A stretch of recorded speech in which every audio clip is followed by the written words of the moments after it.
Saya bertanya, saya kan tinggal di masjid, jadi Ustaz sering saya dapati jam orang sholat di tempat saya tertinggal. Kadang bukan jam yang mendapat jamaah. Jadi jamaah tersebut memberikannya kepada saya karena saya tinggal di situ. Bagaimana itu Pak Ustaz? Buat pengumuman kehilangan, pernah saya buat nggak ada respon. Sekarang di kamar saya ada 2 jam orang tertinggal. Misalnya saya mau pakai, gimana hukumnya Pak Ustaz? Ini namanya luqatah. Luqatah, barang temuan itu menjadi milik engkau wahai adinda kalau sudah setahun tak ada pemiliknya. Setahun tak ada pemiliknya, catat tanggalnya. Setahun tak ada pemiliknya, maka punya engkau. Berdoalah, pokoknya selama setahun itu berdoa supaya tak datang pemilik. Kalau dalam setahun itu ada pemiliknya, apa boleh buat, belum rezeki. Mudah-mudahan ada yang kehilangan lagi. Kenapa sebagian orang tak mau baca Sayyidina dalam salawat Nabi? Apa alasannya? Alasannya karena katanya menambah-nambah. Allahumma salli ala Sayyidina. Yang tambah-tambah. Nabi tak pernah menyebut. Nabi sendiri menyebut. Ana Sayyidu waladi Adam. Hadis sahih. Ana Sayyidu waladi Adam. Aku pemimpin anak cucu Adam. Maka saya pun menyebut Allahumma salli ala Sayyidina Muhammad. Allahumma salli wa sallim alaih. Tapi saya tak ekstrim. Yang mau pakai Sayyidina silakan. Yang tak mau pakai Sayyidina tak apa-apa. Tapi saya pakai Sayyidina jangan salahkan. Dalam solat tak membaca bismillah, dalam baca al-fatihah, apa solatnya sah? Tentang baca basmalah dalam fatihah hukumnya 3. Mazhab Syafi'i pakai bismillah jahar. Bismillahirrahmanirrahim. Syafi'i. Kalau Hanafi sama Hambali, Alhamdulillahi Rabbil Alamin Ar-Rahmanir Rahim. Itu Hanafi sama Hambali. Kalau Maliki tak pakai bismillah sama sekali. Allahu Akbar. Alhamdulillahi Rabbil Alamin. Itu Maliki. Tak ada yang salah. Yang jadi salah di mana? Ketika masjid itu bermazhab Syafi'i, ente masuk petantang petenteng pakai bismillah. Di situ letak kesalahannya. Makanya ketika Syekh Abdul Rahman Sudes, Imam Masjidil Haram ke Istiqlal, dia pakai bismillah. Terkejut-kejut orang Jakarta. Pakai bismillah dia. Dia tahu, Dr. Abdul Rahman Sudes dari Ummul Qura. Sebutkan, jelaskan ciri-ciri Khawarij. Apakah membid'ahkan amaliyah orang lain merasa diri paling benar merupakan ciri-ciri Khawarij? Yang memancing saya ngajak-ngajak mau mengkhawarijkan Salafi. Nanti setelah saya khawarijkan Salafi, direkam, diupload, habis itu habislah saya diserang Salafi. Baca aja lah buku saya itu baik-baik. Capek saya dah kelai-kelai itu. Apakah Hajar Aswad sudah ada sejak Nabi Ibrahim? Hajar Aswad itu adalah salah satu barang pernak-pernik surga yang ada di bumi. Hadisnya sahih bahwa batu Hajar Aswad itu dulu putih, lalu karena banyak dipegang orang berdosa maka berubah menjadi hitam. Itu bukan pendapat ulama, hadisnya sahih tentang Hajar Aswad. Dibawa Nabi Adam rindu dengan surga, maka diturunkan Allah. Jadi bukan Adam. Ada pula saya dengar orang ceramah, waktu Nabi Adam mau turun ke surga, dia ada mau bawa, diambilnya batu, dikepitnya di ketiaknya. Bukan begitu. Adam sudah turun, lalu rindu ke surga, dibawa Jibril. Kata Jibril, ini oleh-oleh dari surga. Itulah Hajar Aswad. Aslinya putih, tapi karena dipegang oleh orang-orang berdosa, menempel dosanya itu di batu itu menjadi hitam. Bukan yang bulat itu Hajar Aswad.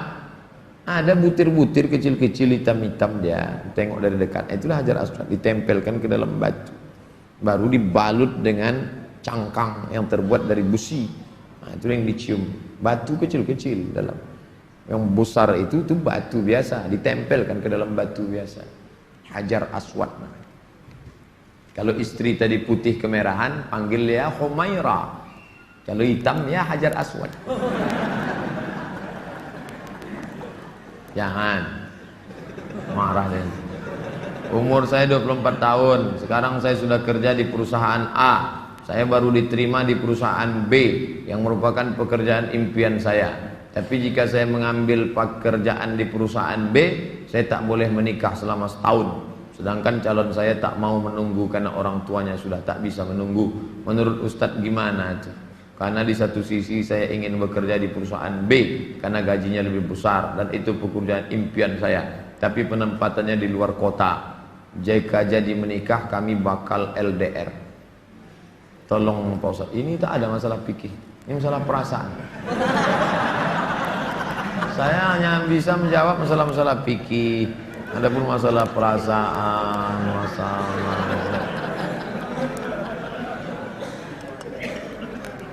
saya yang bisa saya jawab tuh halal, haram, makruh, mubah, rukun, syarat, wajib, sunat, sunat muakkad. Adapun masalah ini baiknya kalian duduklah musyawarah. Adinda, kita menikah ini kan saling pengertian. Aku kuliah pontang-panting mau kerja ini kerja yang paling. Tolonglah kau pahami keadaanku sekarang. Kalau dari awal aja dia tak bisa ngerti kita, gimana setelahnya? Ini belum lagi menikah, main paksa-paksa, tak bisa. Ini dua makhluk yang berbeda. Walaupun sama-sama mau makan telur ayam, yang satu mata sapi, yang satu dadar, bisa berkelahi. Ini harus mengalah. Hari ini aku mata sapi, besok kau dadar. Ya, lama-lama yang mata sapi suka dadar, yang dadar suka mata sapi. Harus begitu. Nah, kan keperasaan juga ujung. Berapa menit setelah berbuka baru azan Pak Ustaz?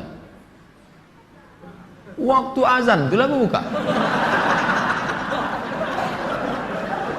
Tengok definisi puasa. Imsakun nafsi, menahan diri anil mahzurati, dari semua yang membatalkan puasa. Min tulu'il fajri, dari terbit fajar. Terbit fajar itu azan subuh. Ila ghurubis syamsi, tenggelam matahari, syafaq ahmar, azan maghrib. Hanya saja bagi muazin minum dia dulu. Muazin itu dianjurkan minum dia. Zahabadh dhama'u wa batallatil uruq wa thabatal ajru, baru dia azan. Allahu akbar, Allahu akbar. Nah, itu dah minum tuh. Kalau yang belum minum, Allah, belum minum. Apakah boleh kita makan setelah selesai, setelah Isya masuk? Yang penting batalkan dulu puasanya dengan minum kah, makan buah kah. Jangan makan es, karena usus itu kering. Knalpot yang kering panas disiramkan air es, mengelupas cat-catnya. Begitulah usus kita itu rusak.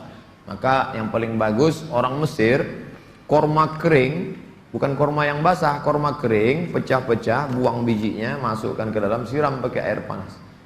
Agak-agak 2 jam menjelang berbuka. Nanti menyatu dia, diminum. Itu yang paling bagus. Minum kesukaan Nabi, air korma. Minum air korma. Bagus, manis dia. Maka usus kita awet.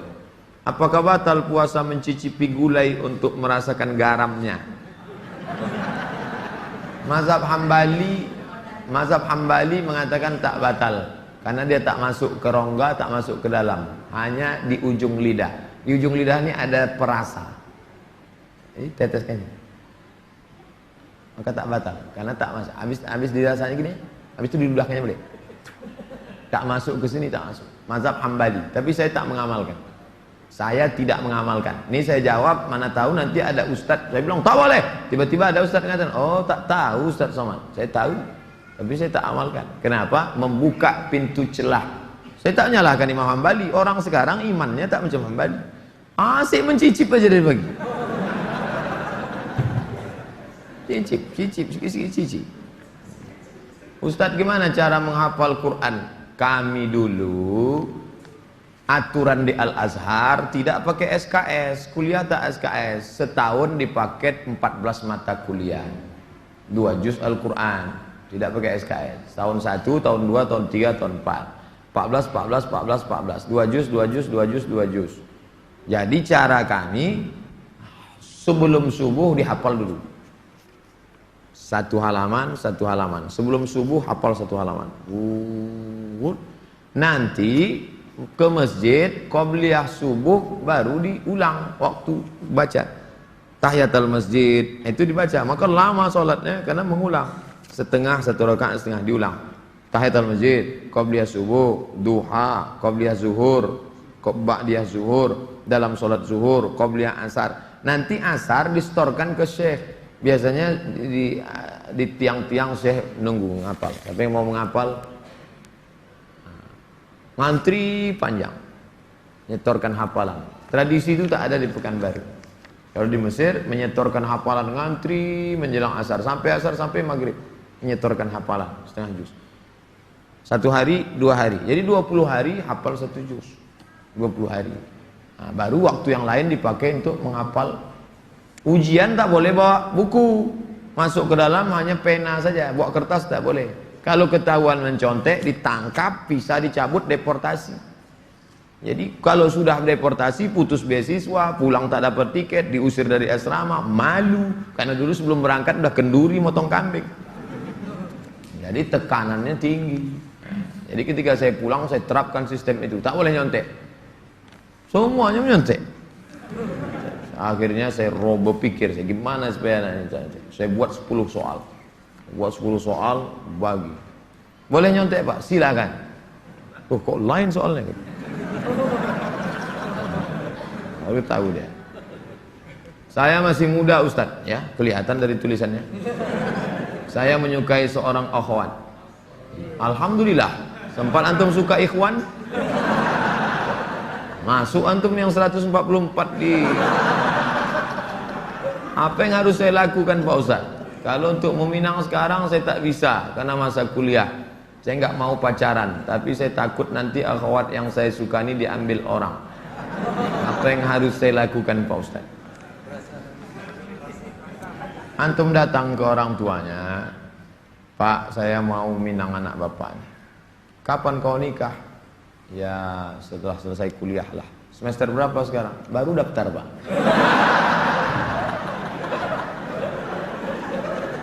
Itu rasa-rasa biasa saja itu adik-adik sekalian.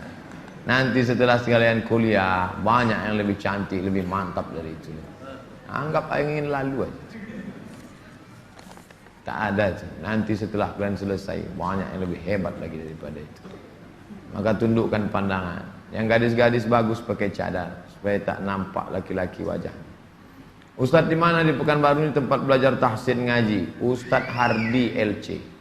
Datang ke Tafakuh, banyak kajian, jamnya ada. Datang ke kantor Tafakuh, depan gedung guru.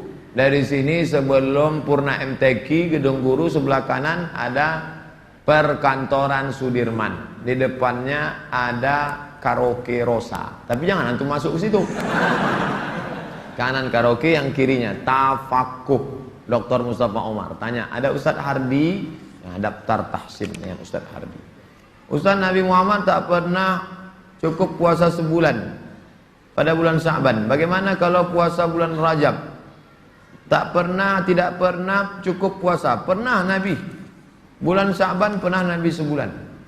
Karena Rasulullah SAW yasumu Sya'ban kullah. Kata ulama makna kullahu, pernah dia sebulan. Tapi tidak tiap tahun. Pernah, tapi tidak tiap tahun.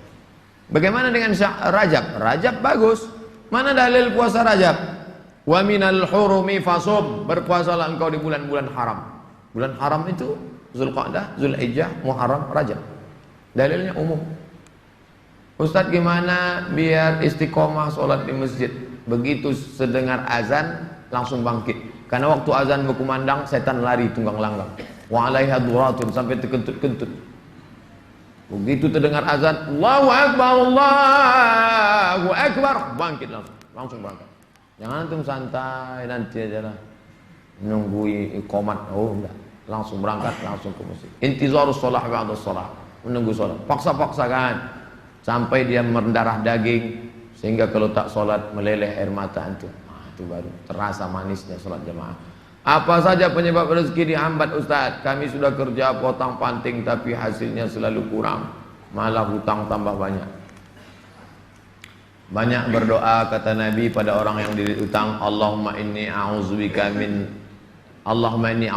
minal hammi wal hazan wal ajzi wal kasal wal jubni wal bukhul wa dhala'id daini wa ghalabatir rijal.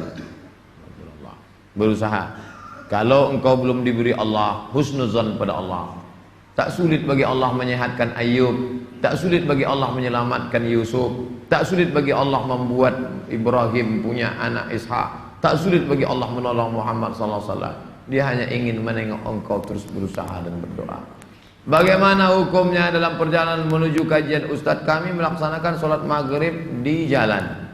Setelah selesai sholat kami tak berzikir dan langsung melanjutkan perjalanan. Bagaimana itu Pak Ustadz? Sambil naik kendaraan itu kalian berzikir.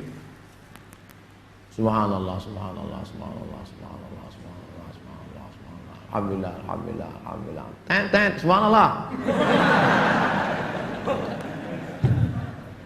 Alladzina yazkuruna Allah qiyaman, berzikir waktu tegak, wa qu'udan, waktu berjalan, waktu duduk, wa ala junubihim, waktu berbaring. Zikir tak boleh putus. Kalau mau cepat takut terlambat. Assalamualaikum warahmatullahi wabarakatuh. Tetap ba'diyah rawatib. Habis itu berzikir. Tak ada halangan. Ustaz, bila kita mempunyai masa lalu yang suram, apakah harus diungkapkan atau tidak pada calon suami istri? Dosa apabila tidak diungkapkan, tidak dikasih tahu. Ada keterus-terangan yang membuat hati orang luka. Tapi ada suatu yang antum sembunyikan bisa berefek hukum. Inishtarata saiban, inishtarata bikran. Kata Imam Ibn Taymiyah dalam kitab Majmu' Fatawa, dikutip oleh Imam Sayyid Sabiq dalam Fikih Sunnah.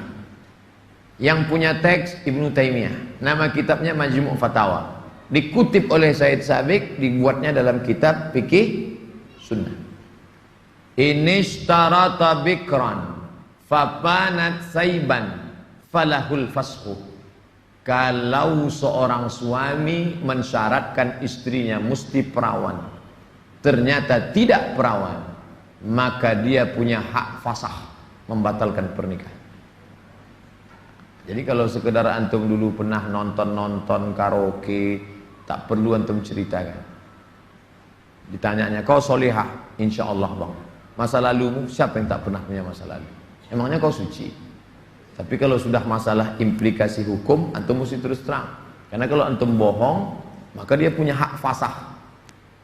Nah, ini hati-hati. Setelah itu cerita, tapi bahaya juga nih kalau cerita dia tak jadi, tak mau. Bukakannya ke yang lain, alamat.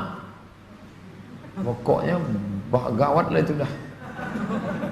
Bila wanita menolak menikah karena alasan menuntut ilmu yang disuruh orang tuanya, bagaimana menurut Pak Ustadz? Kenapa dia tak mau menikah? Ayahnya maksa dia harus selesai S3 baru nikah. S2 23, S3 tambah lagi, S2 25, S3 3 tahun 28. Kau setelah doktor baru boleh menikah. Begitu kata bapaknya. Hadapi bapaknya. Keras bapaknya nih Pak Ustadz. Bapaknya orang apa?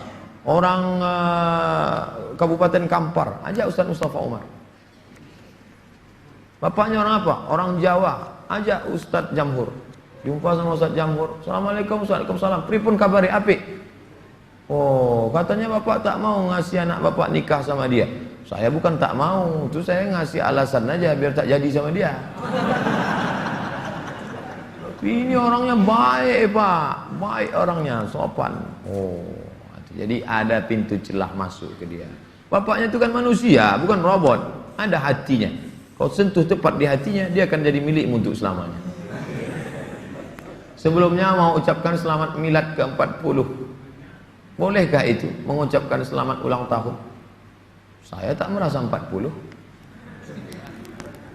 Saya lahir tahun 1397 Hijrah. Jadi umur saya sekarang sudah 42 tahun. Saya pakai Hijriah. Maksud pertanyaannya, bolehkah mengucapkan selamat ulang tahun? Pernah tak Nabi mengulang hari ulang tahunnya? Ya Rasulullah, kenapa engkau puasa hari Senin? Zaka yauma wulidtu, hari Senin aku lahir. Ada dia menyebut hari kelahirannya, tapi diisinya dengan ibadah. Kalau mengingat hari lahir dengan sedekah anak yatim, pergi ke jumpa Pak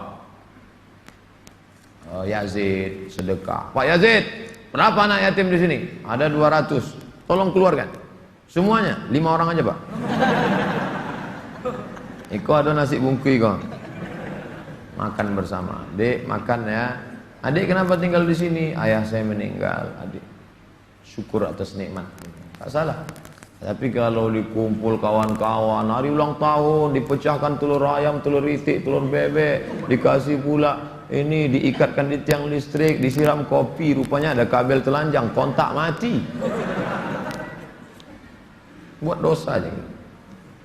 Saya punya teman, suka sekali berjudi. Sudah berkali-kali saya nasihati, tak juga mau berhenti. Saya suruh teman lain juga tak mau. Bagaimana cara menyadarkannya Pak Ustaz? Panggil polisi. Angkat. Banyak jamaah kita polisi. Nanti saya kasih nomor. Jamaah kita banyak polisi. Saya kasih nomor. Di mana dia selalu main? Dia tangkap. Yang narkoba tangkap. Ada cerita. Kertas terakhir. Boleh sholat berjamaah di masjid agak jauh dari rumah, tapi musola lebih dekat dari rumah kita. Bagaimana yang lebih baik? Kalau di masjid yang jauh itu engkau pergi karena ada pengajian Ustadz Mustafa Umar, ada pengajian Ustadz Mawardi Muhammad Saleh, tapi masjid yang dekat tetap ada sholat berjamaah, boleh. Tapi kalau sampai masjid musola yang dekat rumah tak ada orang sholat berjamaah, istahwadan alaihimus syayatin, sekeliling kampung itu diganggu setan. Musola, surau, langgar, masjid yang sudah dikomitmen sholat berjamaah, tiba-tiba tinggal tak ada berjamaah, istahwadat alaihimus syayatin. Nah, jadi perhatikan baik-baik. Pak Ustadz, memang di situ tak ramai, tapi pasukan inti adalah. Oke, tak masalah. Atau pergi ke masjid sana karena ada pengajian di situ. Tapi kalau sampai kosong, antum yang azan di situ, antum azan sholat dulu, selesai sholat baru pergi ke sana. Azan subuh sudah siap di masjid musola. Kita sholat sunat fajar di rumah. Siap sholat sunat baru kita ke masjid. Apakah sah sholat? Apakah sholat sunat kita itu sholat sunat di rumah? Rumahnya dekat. Tapi kalau rumahnya jauh, sholatnya di masjid. Nabi sholatnya kan di rumah. Nabi itu jarak dia 22 meter. Dari mimbar Nabi ke dinding kamar Nabi 22 meter. Kita berapa kali belok? Terakhir, apa boleh sholat tarawih di masjid jauh dari rumah kita, sedangkan masjid musola ada dekat? Sama jawaban macam tadi. Ala hazihin niyah. Al-Fatihah. A'udzubillahi minasyaitonirrajim. Bismillahirrahmanirrahim. Alhamdulillahi rabbil alamin. Ar-Rahmanirrahim. Maliki yaumiddin. Iyyaka na'budu wa iyyaka nasta'in. Ihdinas siratal mustaqim. Siratal ladzina an'amta 'alaihim ghairil maghdubi 'alaihim waladdallin. Amin. A'udzu billahi minasy syaithanir rajim. Bismillahirrahmanirrahim. Alhamdulillahi rabbil alamin. Wassalatu wassalamu ala asyrafil anbiya'i wal mursalin wa ala alihi wa sahbihi ajma'in. La tada' lana fi maqamina hadha wa fi sa'atina hadhihi dhanban illa ghafartah, wala hamman illa farajtah, wala dainan illa qadaitah, wala dainan illa qadaitah. Segala hutang kami bantu kami melunasinya ya Allah. Wala mumtahinan illa najahtah. Saudara kami yang sedang ujian pekerjaan, ujian masuk perguruan tinggi, luluskan ya Allah. Wala aziban illa zawwajtah. Yang akan menikah, mudahkan urusan pernikahannya ya Allah. Wala maridan illa syafaitah. Yang kau uji dengan penyakit, sembuhkan, sehat dari penyakitnya ya Allah. Wala mayitan illa rahimtah. Yang meninggal dunia, curahkan rahmat dan kasih sayangmu pada mereka ya Allah. Allahumma khtim lana bi husnil khatimah wa la taqtim alaina bi su'il khatimah. Allahumma ja'al akhir kalamina 'inda intihai ajalina. Jadikanlah akhir kalam kami ketika ajal kami sampai. Qaula la ilaha illallah. Rabbana atina fid dunya hasanatan wa fil akhirati hasanatan wa qina adzabannar. Sallallahu ala sayyidina Muhammadin wa ala alihi wa sahbihi wasallam. Walhamdulillahi rabbil alamin. Taqabbalallahu minkum minna wa minkum taqabbal ya karim. Saya ucapkan selamat menunaikan ibadah Ramadan 1438 Mohon maaf zahir dan batin. Taqabbalallahu minkum taqabbal ya karim. Marhaban ya Ramadan. Wassalamualaikum warahmatullahi wabarakatuh.